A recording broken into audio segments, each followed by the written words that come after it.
You are listening to episode number 91 of the Secondary Science Simplified podcast. Last week, we covered classroom management philosophy, and I challenged you to come up with 3 to 5 refrains to define your overall management strategy that's specific for your personality. And I referenced that I really believe that classroom management issues are best handled individually on a relational level, and then whole class issues are best handled on a procedural level. And so this week, I'm going to share how I use routines and procedures to be proactive rather than reactive with my students when managing my classroom. Let's dive in. This is Secondary Science Simplified, a podcast for secondary science teachers who want to engage their students and simplify their lives. I'm Rebecca Joyner from It's Not Rocket Science.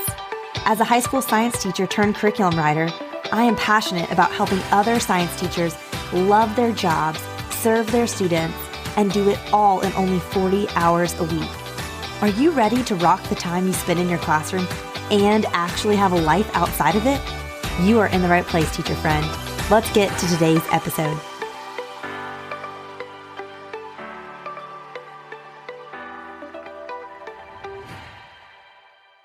Okay, so this could be like a 5-hour podcast episode, but I'm not going to do that to you. Because here's the deal. The amount of procedures or routines that you need to have in your classroom is entirely dependent on you and your personality. Okay, so some teachers are only going to need a few things. Some are going to need a lot of routines and procedures. So it really depends on you. In this episode, I'm going to kind of share the 5 that I think are the biggest game changers for me personally, and kind of the 5 that I think everyone probably needs to have some sort of routine or procedure for. But again, you may need way more than this or not. I can't make that decision for you. But we're going to start with the 5 top ones to me personally. Now, to know how many you need, to know what routines you need, what procedures you need, there are a few things you need to ask yourself. Again, we're using routines and procedures to be proactive, to essentially try to eliminate issues before they arise. And so to know what could be an issue, you need to ask yourself, if you've taught before, if you're not a new teacher, look back and be like, what are the consistent things that I have problems with students? What are consistent conflicts that arise? Ask yourself, what do I find most disruptive in class? Let's make a routine or procedure for that so it's no longer disruptive. I'd ask yourself too, what most annoys me personally or angers me or, kind of throws me off in class? Like I know a lot of teachers, they'll get going lecturing and they're so excited, and then a student raises their hand and they're like, oh, they're going to have a question. And then their question is, can I go to the bathroom? And that just makes them really angry. If that's the case, then you need to have a routine for the bathroom that does not involve them interrupting your lecture. I know also other teachers get really bothered by students sharpening their pencils during class because it's such an annoying loud noise. And so they have to have a procedure for that. I personally am not fazed, but I'm also a loud talker. So students could all be sharpening their pencils and I would just raise my volume above them and not even notice. So I personally don't need a routine or procedure for pencil sharpening. You might need that, okay? Or for instance, if you find it incredibly disruptive for students to go to their locker to get their binder because they forgot it, you need a procedure in place for that, okay? So you need the amount of procedures necessary to eliminate any potential disruptions or things that will make you annoyed or anger or throw you off, okay? And then again, another kind of overarching question for all of these is just what can I be proactive about so that I don't end up being reactive? Again, you as a teacher have to make hundreds of micro decisions within every single class period. And in order to free up some of your brain space to not have to constantly be doing that, we want to eliminate some of those micro decisions by putting things into practice, putting systems, routines, procedures that are going behind the scenes. Again, just to free up your energy and to free up your disruptions, especially if you're teaching on a 40 to 50 minute class period. You do not have time to be repeating yourself over and over and over again. So we need these procedures. And then we need to clearly communicate them with your students so they know your expectations. Now, there is no one right way to do any of this. I mentioned this in the last episode. I talked about my personal classroom management philosophy, some of my refrains back in episode 90 to give you some ideas. But none of these are right or wrong. It's just what fits you that makes it right or wrong. Okay, so I'm just to give you examples and to make this episode really practical, I'm going to talk about what I think are arguably like the 5 top procedures that probably every teacher can stack hands on that you need going in the background. I will share specifically how I handled these, again, to give you ideas, but by no means do I think you all need to adopt all 5 of these things exactly how I do them. But hopefully, like me giving you some ideas will get your gears turning and thinking of what might work best for you. And Casey, who I interviewed back in episode 89, also had some ideas that were different from what I do. So if you want even more ideas, you can go back and listen to that episode. Okay, but I'm going to share these again just to help you and give you some ideas to get you started.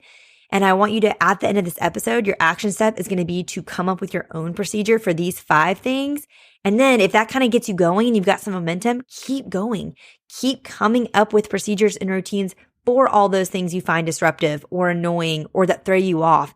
Let's get those all jotted down and planned out before the year gets started. And then you can teach them to your students and have those going on in the background the rest of the year. You will be amazed how much energy it saves you to kind of address these things before they even become problems. Okay, so let's start though with my top 5. And I think these are I think are the most important to establish specifically at the beginning of the year because these are a lot harder to kind of change up mid-year. Of course, it's never too late to like take control of your class, to manage your class differently. But since it's the beginning of the year, let's start with these. And my first one I would say is I feel like every teacher needs a procedure for the first 5 minutes of class, how you want that start of class to go. I have always referred to the first 5 minutes of class, literally since I was a student teacher, I came up with this term, as prime time. Because to me, I think it's the most important part of the class period is that first 5 minutes. It is the prime time. I genuinely feel like it sets the tone for how the rest of the class will go. And so my goal is to be really effective with that 5 minutes of time. So this is how I handle the prime time, the first 5 minutes. You may do it differently, but I train my students that when the bell rings, as one class is leaving, so when the dismissal bell rings, as they leave, what I do is I pull up a bell ringer, which I call prime time. So I'm pulling that up for the next class. I get that pulled up on my whiteboard. Then I have pieces of paper where my students are going to answer their bell ringers on. They each get a piece of notebook paper and they use it for the whole week. And I have that piece of paper and I collect them kind of in order of the rows that they sit. So they're generally in order. So I put those on their chairs face down. All of this takes me like 45 to 60 seconds. Then I'm at the door to greet my students. Okay, so in that 5-minute transition period from dismissal of one class to the start of the next, I'm pulling up the primetime bell ringer that I usually just have minimized at the start of the day on my computer. Then I'm putting their sheet on their desk and I'm going straight to the door. I'm greeting students as they come in.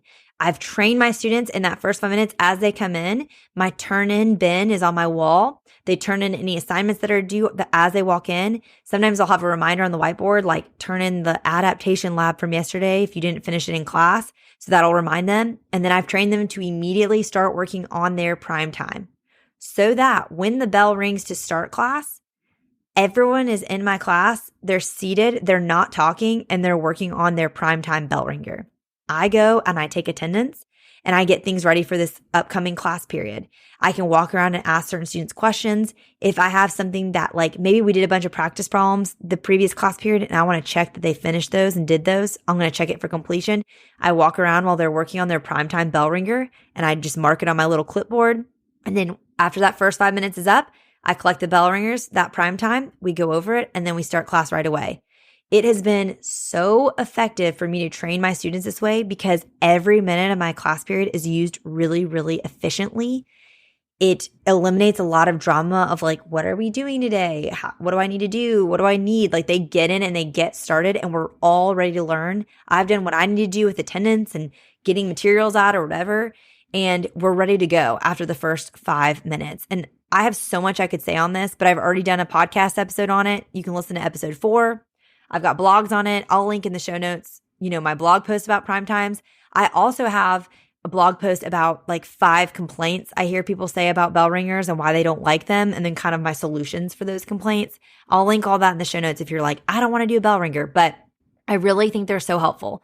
Also, if you just hate doing bell ringers because you don't want to write them, I have bell ringers for biology, physical science, anatomy, and chemistry. I have like the first few units done, but I'll bundle it. Actually, by the time this airs, it should be bundled. So I'll have that bundled to what I've done so far, and I'll keep adding to it. But I have bell ringers for you. So I would say if your one opposition to doing a bell ringer at the start of class is you don't want to write them, then eliminate that variable by just buying some that are pre-made and using them. And it doesn't even have to be mine. But I just think that it helps so much. And so whether you do a prime time bell ringer or not, I really want you to establish a procedure for your first 5 minutes of class. It will make a difference. Okay. Second thing I think you need a procedure for is how you're going to handle phones. Again, there's no right or wrong way to do this. Casey in episode 89 basically has an approach to phones where he has no approach. And it essentially is like, I'm just going to not let this become an issue. But again, he's way more chill than I am. I am not chill. So I need a procedure for this. I will also say too, I think it makes a difference if you have a school-wide policy that you are reinforcing or being a part of. If you don't have a school-wide policy, you need to come up with something individually that you're going to do. So I've been in several different school settings. I've been in a school that allowed them in the hallways, but then required you to collect them at the start of class. And so in that school, I had a caddy that kind of like hung on my door. It looked like one of those things that people have in their closets they put their shoes in. I'll link in the show notes like an example of what I'm talking about. But I had that. I've known teachers that have that and have them like numbered by seats. And then that's how they take attendance is they look up and see like, oh, there's no phone in 7 and 18. And they look at who sits in seat 7 and 18. You can like label the front of your desks or your lab tables. And then that's how they do attendance. That's one way to do it. I had another school that kind of was like a more like make your own policy situation. And then for that school, I was a little bit more flexible. I had some lights, which I'll link those in the show notes too, that were stuck on my whiteboard. And I trained the students by color. So like the red light meant absolutely no phones. And if seen, I'm going to take it until the end of the school day. Green meant like, feel free to have it out, use it for educational purposes. Like we're doing something with QR codes or we're doing research or, we're doing independent work. And I don't mind if you're listening to music, that's fine. But that was like a more flexible policy. But I liked the lights because I felt like it was really, really clear. Also, be cognizant of colorblind students as you consider which lights you might need to use. But I found that was really effective. So those are ways that I've handled phones in the past. Again, totally up to you what you want to do. But I do think having an expectation and a procedure and communicating that with your students will save a lot of drama with phones later. Also, you may just say, I don't care about phones except for test day, and on test days, I'm going to collect them. And if I see your phone out during the test, you get a 0. I don't know, but I do think you need to decide on a procedure for phones. Third thing I'll say is you need a procedure for the bathroom. Again, I mentioned this in episode 89 when I was talking to Casey about this, but I personally do not want to be interrupted during class, during lab, during lecture, anything. To be asked to go to the bathroom, I just find it like annoying, if I'm honest. That's just the best way to explain it. It just kind of like irritates me. I'm like, you're just like wasting time asking to go to the bathroom. I don't care. If you need to go to the bathroom, go to the bathroom. But from a safety and a management point, I can't just have like 5 kids out of the classroom at once. I have to know where kids are at all times. So I just had one bathroom pass. It hung at the front of my classroom. At one point, I had a magnetic whiteboard. So it just was like magnetic. And another school, I had like a hook. And so it just like was hooked up at the front. And basically, if you need to go to the bathroom, if the pass was up there, you just go up there, you just scribble your name with a whiteboard marker right on the corner of the right whiteboard, right where the pass was. You take the pass and go. That way, I know if there is a fire drill. If I'm drawing popsicle sticks, which I'll talk about in episode 93, if I'm drawing popsicle sticks to go over something and I draw your name and you just like don't answer and I'm like, what the heck? I can look at the whiteboard and be like, oh, Sean's in the bathroom. That's why he's not responding to me. Or if I'm like dividing people into lab groups and I'm like, wait, why is your group only have 2 people? I can know, oh, Emily's in the bathroom. Okay, that's why there's someone missing from this lab group. So that's why I make them write their name on the board. And then when they come back, they just hang the pass, they erase their name, and then they can go back to their desk. And then the next person can know. So then you're not having to like come up with this line, like you're not having to remember like, oh, JD has to go. and then Eric asked to go, and then Deshaun asked to go. Like, you don't need to remember who asked. Like, they can just self-police themselves with that procedure, which is why I love that bathroom policy. Again, you might want to handle it differently. That's okay. There's no right or wrong, but I found that to be really effective. Okay, so you need a procedure or a routine for the first 5 minutes of class. You need one for phones. You need one for your bathroom policy. And I think the fourth one everyone needs is some sort of policy for late work. I just think this is something that can create a lot of tension with students, and it creates a lot of a gray area. If you don't have a policy for this, that can, again, create relational conflict with students if they think you're not being fair about this. I think we as teachers, we have to live in a tension, if you will, of managing, understanding that these are individual humans that sometimes need individual grace given versus being fair with students and holding the line with students, and understanding that, like, if I'm constantly doing this with one student, it can be deemed unfair to another. So we kind of have to live in that. So that's where I think having a set policy is really helpful for late work. And then if you want to provide grace here or there, you can, but having a main policy is important.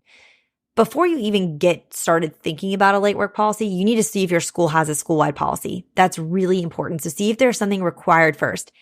I've been in a school where you were not allowed to give a 0. I've been in a school where you were required to take late work all semester long until the end of the semester. I've been in a school where you could do whatever you wanted. So just find out first before you get going. And then if you have flexibility, just make sure that you do 2 things. 1, you choose a policy that feels fair to you.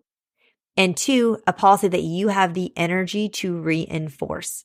Okay, those are the 2 things. That's all that matters here. What feels most fair to you may not feel the fairest to me. Also, you may have more energy to grade late work than I do, or your neighboring teacher does. Again, there's no right or wrong here, and it doesn't matter what you decide.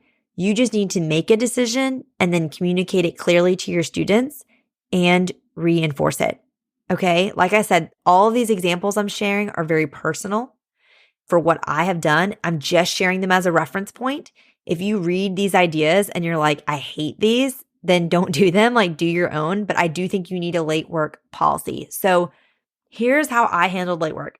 And we're going to talk a lot about this in September when we talk all about grading and grading practices. First of all, I don't grade a lot of stuff for accuracy, mainly because we do so many formative assessments and I don't feel like they need to be graded for accuracy. And also, I literally don't have the time or energy, especially when I had 5 preps, to grade every little thing for accuracy. So I grade a lot of things as like 10-point spot check completion grade. I just want to see that you tried, and then we're going to go over it as a class. That works really well for me. Again, I'll go over this more in the future. I know some people are vehemently against grading for completion. We're not going to get into that debate here, but I'm fine with it. Now, for things that are for completion, like if you don't do it or don't try, for me, you get a 0 and you don't get to make it up because we're going to immediately go over it in class. And to me, I'm trying not to be controversial here, but I'm about to be. I just think it's so pointless when you're grading all these things for accuracy to like send a kid out in the hall because you're about to go over the answers as a class, and then they miss like learning all of the stuff. Like, I'd rather just have them in there. I'd rather be like, okay, you got a 0 out of 10. Like, I do so many different assignments and so many different point values of 10 to 100. Like one 10-point assignment that's a 0 is like not going to make that much of a difference in their grade. So I'd rather be like, okay, you didn't even try, you get a 0, or, you half tried, you get 5 out of 10, but stay in here because now we're going to go over it and I want you to learn it so you can understand it moving forward. So I do a lot of that. So those grades that are for completion, they don't get late work on grades for that. It's just you did it or you didn't. If they were absent, which I'll talk about more in a minute, I had an ability in my grade book to put like an X, which meant they were exempt from it. So it didn't help their grade or hurt them. It just didn't count. I found that really effective for those things. And then for anything that I like was collecting and grading for accuracy, I would accept those things and I would take off 10% every day late, but I would cap it at 5 days late, 50% off. I would never give them more than 50% off because then it's like, what's the point? But here's what I'll say. And I think this was really, really effective. This worked really well for me. And this is something I had the energy to reinforce. I do not collect late work after the end of a unit. So for example, if you show up to the unit 3 test and you hand me a stack of work that you've done and it's all late, I'll take it if it's for unit 3. because really I want you to do work to learn the content before the test. Like that's important to me. But that feels fair to me. But you know what? I also don't have the energy though to be grading stuff in December that we did in August. There is nothing that grinds my gears more than like it's the end of the semester, the end of the quarter, and you're trying to get grades finalized, and some student rolls up at 4 p.m. on a Friday and gives you all this stuff. And you're like, I don't even know where the rubric is for this from August. And also, you probably just went to your friend and copied all these answers. So now I'm going to have to sit here and grade this. And you didn't it didn't even serve any purpose other than you just like filling in zeros. So I found I only had the energy to reinforce, I'll grade your late work. I'll stay late and grade it up until the date of the unit. From that point on, you may not make up anything from that unit. So when we're on unit 5, I'm not grading late work from unit 2. Okay. Again, this worked really well for me. It may not work best for you. Think about what matters most to you, consider your school policy, and then just create a procedure that you can be consistent with and you have the energy to be consistent with. Maybe you don't have children in your home right now, or maybe this is like the first year that you're not coaching a sport or doing 5,000 clubs. So you have more capacity to grade late work. So you're going to take it all year long. Like good for you. Go for it. Like love that for you. But I also want those of you listening who are like, I can't do that. That's fine. You don't have to do it. You need to do what you can do with the energy that you have and the capacity you have in the season that you are in. Okay?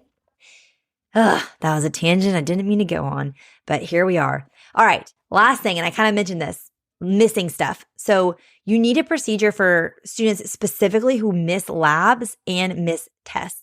Okay. Y'all know it's so frustrating when a student misses like a class period or they miss like 3 days and they just like roll in. They're like, what did I miss? Like what's going on? So having some sort of procedure so that they don't ask you that question when you're trying to like get stuff done and get class going is important. I had always had like a very rudimentary class website where I just kind of listed our agenda every day and what we covered.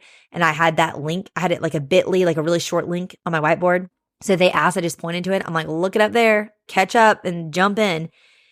But then also I think you specifically need some sort of procedure for those labs and tests. Now, for me personally, when I was teaching 50-minute class periods, typically a lab was going to take like 2 to 3 days.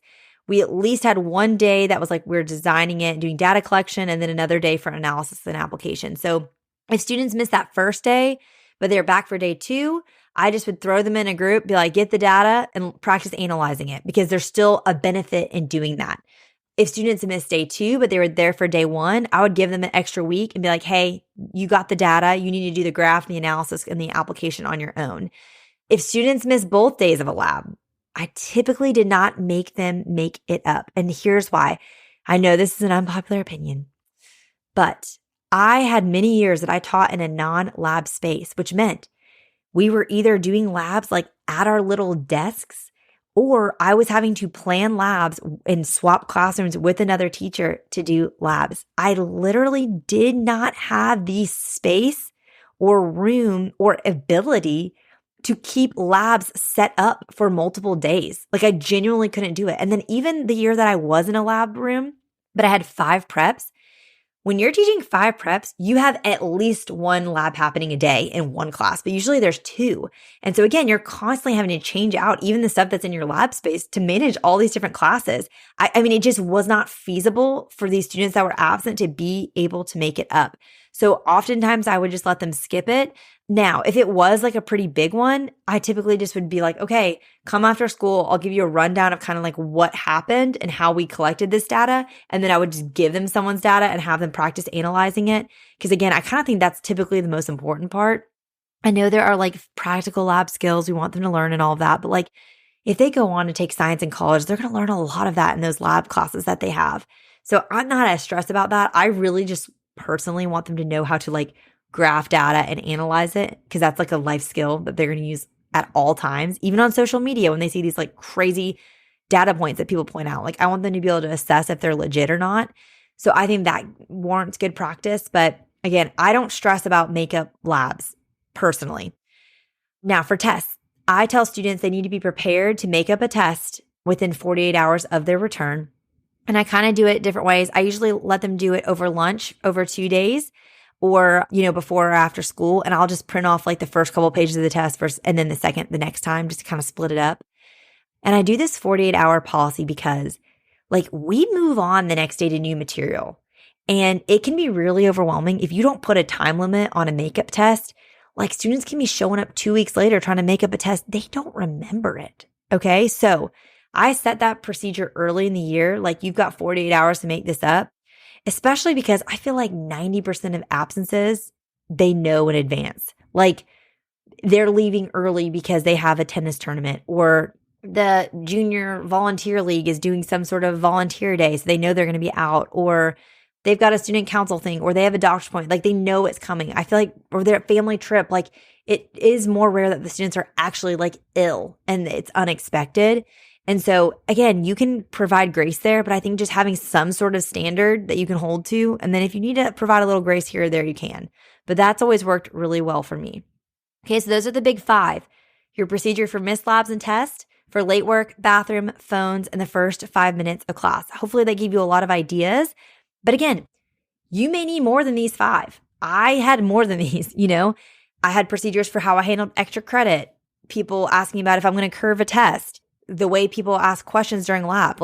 There are so many things you can write procedures for. If any of those things you find disruptive or annoying, or things that you find come up over and over again, then make a procedure for them.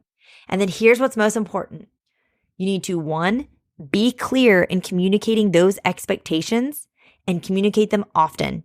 You have to tell them over and over again, especially at the beginning of the year. But give it a couple weeks of you saying the same things over and over again, they will remember. And then 2, be consistent in reinforcing those expectations and consequences. Because y'all, a procedure is only as effective as it is clearly communicated and continually reinforced. If you don't tell them the procedure and make it super clear, it will not be effective because they will not know what you expect from them.